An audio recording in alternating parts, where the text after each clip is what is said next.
नेहरू शिक्षा महाविद्यालय में एक बार फिर से आप सभी का स्वागत है।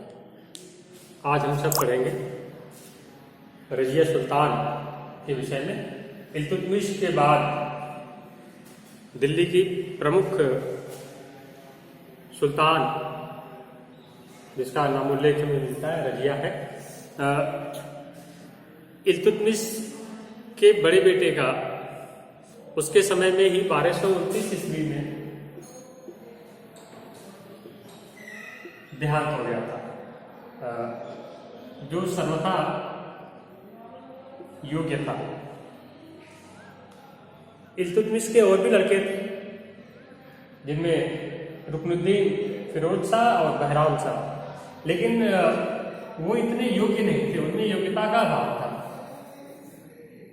परिणाम स्वरूप इल्तुतमिश ने रजिया को, जब वो जीवित था तभी अपना उत्तराधिकारी घोषित कर दिया था। और जब इल्तुतमिश सैनिक अभियान के लिए बाहर जाता था दिल्ली से, विशेषकर जब वो ग्वालियर के अभियान पर गया था, तो उसने दिल्ली की प्रशासनिक व्यवस्था की जिम्मेदारी रजिया को सौंप के गया था वो, और रजिया ने उस कार्य को बखूबी निभाया था। तो इस तरह रजिया की प्रशासनिक पकड़ अच्छी थी। इसीलिए इल्तुतमिश ने अपने पुत्र पुत्रियों में सर्वाधिक योग्य और बुद्धिमान अपनी लड़की को, रजिया को, अपना उत्तराधिकारी घोषित किया था। लेकिन इल्तुतमिश की मृत्यु के बाद जो तुर्की अमीर थे, उन्हें यह पसंद नहीं आया और उन्होंने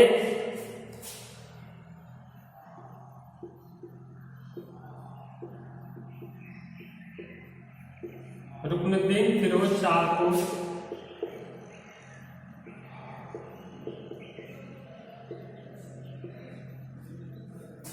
सुल्तान घोषित कर दिया।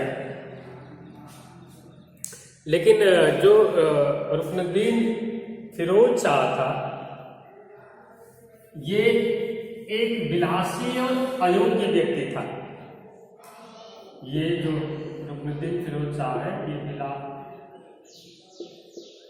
विलासी भी था और अयोग्य भी था। प्रशासन पर इसकी पकड़ धीरे धीरे ढीली होती गई और इसकी मां, जो इल्तुतमिश की विधवा थी, शाह तुर्कान, इसका प्रभुत्व बढ़ने लग गया। इल्तुतमिश की विधवा रुकनुद्दीन फिरोज शाह की मां शाह तुर्कान का। और इसके समय में कई सारे अत्याचार जनता के ऊपर किए जाने लगे, जिससे जनता में पर्याप्त असंतोष व्याप्त था। रजिया इन परिस्थितियों को देख रही थी, समझ रही थी।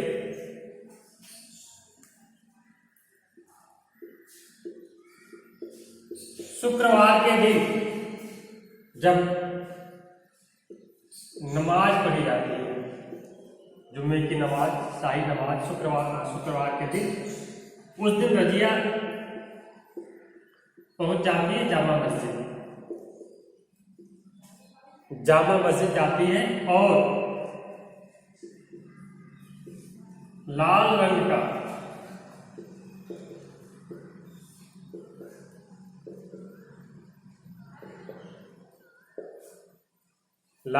के कपड़े पहन के जाती है जामा मस्जिद में। इसका कारण यह था कि जो दिल्ली की जनता थी, वो धीरे धीरे जो शाही, जैसे रुकनुद्दीन फिरोज शाह, उसकी मां शाह तुर्कान, जो शाही परिवार था, उसके विरुद्ध उनके मन में विरोध का भाव उत्पन्न होने लग गया था।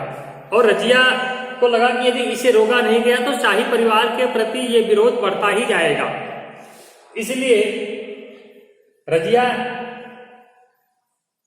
शुक्रवार की जुमे की नमाज के समय शाही जामा मस्जिद जाती है और वहां लाल रंग के पैजान में जाती है, और वहां पर जो लोग एकत्रित थे उनको एक ओजस्वी भाषण देती है और अपने भाषण से उन लोगों को अपनी तरफ झुका लेती है।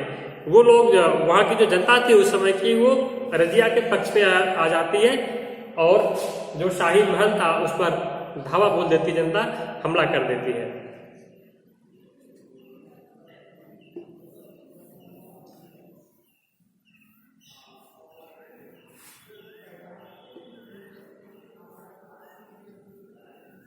इधर जो रुकनुद्दीन है वो बाहर निकलता है, सामना करता है, लेकिन सफल नहीं हो पाता। शाह तुर्कान को भी बंदी बना लिया जाता है और बाद में उसकी हत्या कर दी जाती है शाह तुर्कान की। और इस तरह रजिया दिल्ली की सुल्तान बन जाती है। रजिया दिल्ली की पहली और आखिरी महिला सुल्तान थी। पहली और आखिरी महिला सुल्तान। रजिया के बाद पूरे दिल्ली सल्तनत के इतिहास में 1526 तक और कोई दूसरी महिला कभी भी शासक नहीं बन पाई।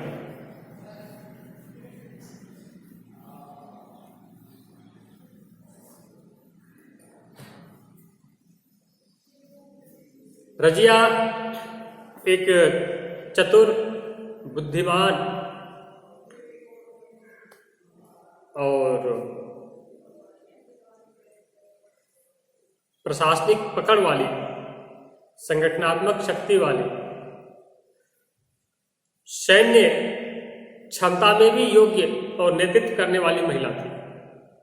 लेकिन रजिया का जो सबसे बड़ा दोष था या जो कमी थी उसकी, वो उसका महिला होना ही था।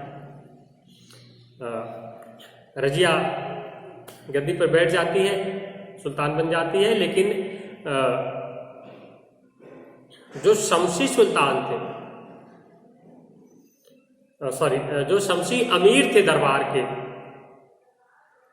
वो इसके विरुद्ध में आ जाते हैं। उन्हें रजिया का सुल्तान बनना पसंद नहीं था। तो उस समय जब ये सुल्तान बनी,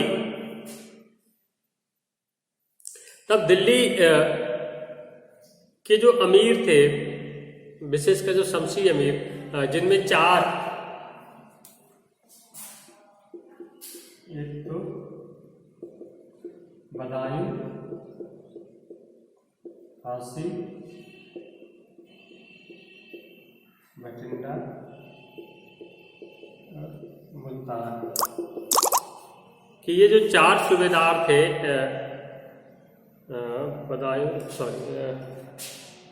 बदायूं, हासिल, थोड़ा सा करेक्शन कर लेते हैं, बठिंडा नहीं, ये था बठिंडा तो बाद में आएगा, बदायूं, हासिल, मुल्तान और लाहौर। यहाँ के जो सूबेदार थे, जो अमीर थे, ये दिल्ली के आसपास अपना इन्होंने शिविर लगा दिया और रजिया को अपदस्थ करने की योजनाएं बनाने लग गए। रजिया को ये विश्वास हो गया था कि इनका मुकाबला किए बिना इस पद पर कायम रहना संभव नहीं है और सैन्य नेतृत्व करना पड़ेगा।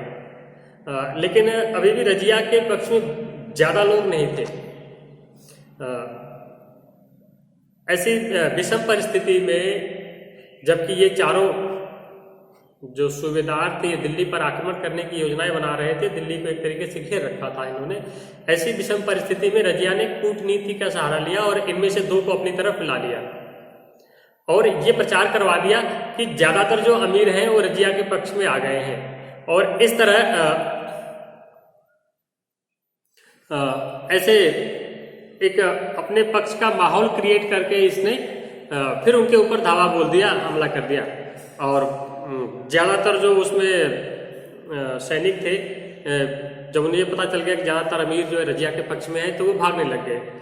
छोड़ करके जाने लग गए, तो भागते हुए सैनिकों का पीछा किया गया और उन्हें मौत के घाट उतारा गया।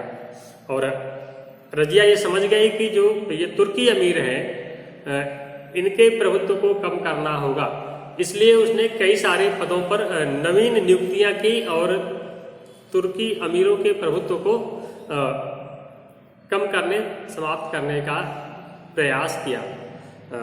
अब हम देखते हैं कि रजिया के समय की कुछ प्रमुख घटनाएं जिन्होंने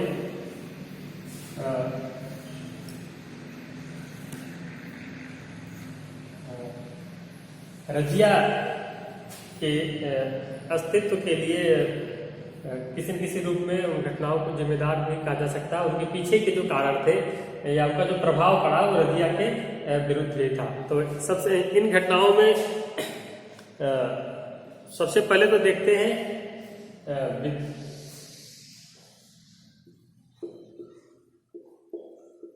रजिया के समय होने वाले प्रमुख विद्रोह। इन विद्रोहों में करमत और एक मुजाहिद ये जातियां थी, इनका करमत और मुजाहिद ये इनका विद्रोह प्रमुख था। इन जातियों के लोग गुजरात, दोआब, दिल्ली और इसके आसपास मालवा में भी थे, क्षेत्रों में रहते थे। ये लोग धीरे धीरे दिल्ली में एकत्र होने लगे, इकट्ठा होने लगे और वहां इन्होंने विद्रोह कर दिया और हमले करके लोगों की हत्याएं करने लग गए। नगर में चारों तरफ शोर मच गई, भगदड़ मच गया। फिर रजिया अपने सैनिकों के साथ सेना भेज करके इनके विद्रोह को दबाने में सफल हो जाती है। ये रजिया के समय की एक प्रमुख घटना थी।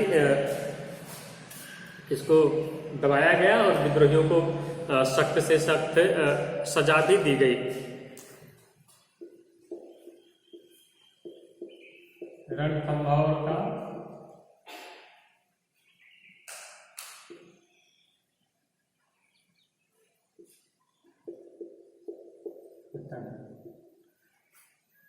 हम पढ़ चुके हैं कि रणथंभौर पर इल्तुतमिश ने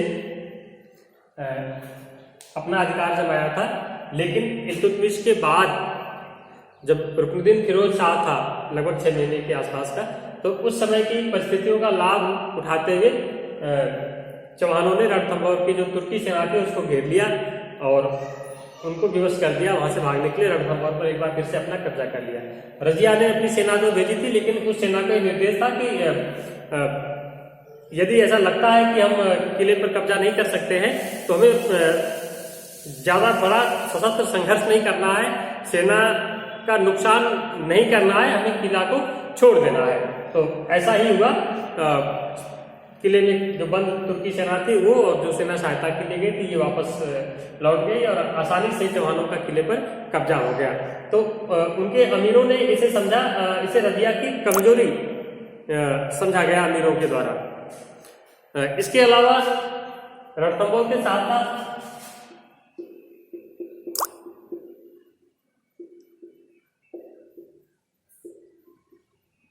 ग्वालियर का जो दुर्ग है उसके साथ भी यही स्थिति हुई। परिणाम स्वरूप ग्वालियर भी खाली करना पड़ा और अमीरों द्वारा यही इसे रजिया की कमजोरी ही समझा गया। इस अगली जो समस्या थी वो सीमा, उत्तर पश्चिम सीमा की समस्या थी। उत्तर पश्चिम सीमा की समस्या, उत्तर पश्चिम सीमा पर मंगोलों के आक्रमण का दबाव, उनका प्रभाव झेल चुके थे इल्तुतमिश के समय जब हुआ था, तो इल्तुतमिश उसका प्रभाव झेल चुका था। मंगबरनी ने अपने एक व्यक्ति को वहां पर छोड़ के गया था, तो उसने सीमांत प्रदेशों में अपना प्रभुत्व बढ़ाना शुरू कर दिया। रजिया उसी अपने पिता की नीति पर चलते हुए उसने कुछ ज्यादा प्रयास नहीं किया और कोई सैनिक अभियान नहीं किया, तो इसे भी रजिया की कमजोरी के रूप में अमीरों ने देखा।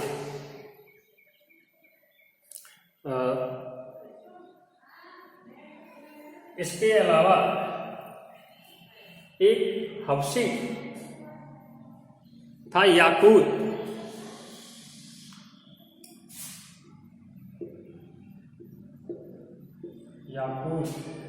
ये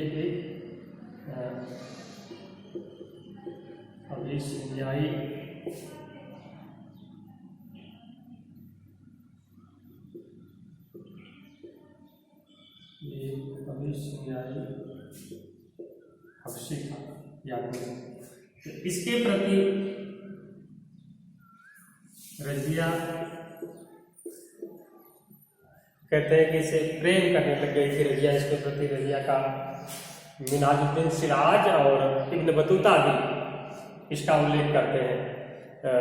मिन्हाजुद्दीन सिराज तो यहाँ तक कहते हैं कि रजिया जब घोड़े पर सवार होती थी, बैठती थी, तो ये याकूत उसको अपने हाथों में पकड़कर उठाकर घोड़े पर बैठा दिया करता था। और इब्न बतूता ने लिखा है कि रजिया अपने याकूत के साथ अपने अवैध संबंधों के लिए दोषी थी। खैर जो भी हो, तो इसके प्रति रजिया का प्रेम जो अमीर सरदार थे तुर्की कुलीन, उनको बर्दाश्त नहीं हुआ। और इसके अलावा एक प्रमुख बात और की घटना वह था रजिया का पुरुष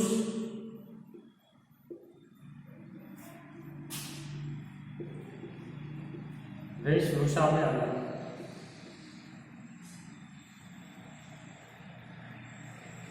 रजिया पुरुषों की तरफ परिधान धारण करने लग गई थी, दरबार में आती थी, सार्वजनिक रूप से भाग लेती थी, अधिकारियों से रिपोर्ट लेती थी, जनता की समस्याओं को सुनती थी, शिकार खेलने के लिए जाया करती थी, सेना का नेतृत्व करती थी, संचालन करती थी, खुद युद्ध में भाग लेती थी। ये जो अमीर तुर्की कुलीन थे उनको पसंद नहीं आया, उनको लगा कि ये तो बिल्कुल भी ठीक नहीं है। तो इससे रजिया के विषय में जो धारणा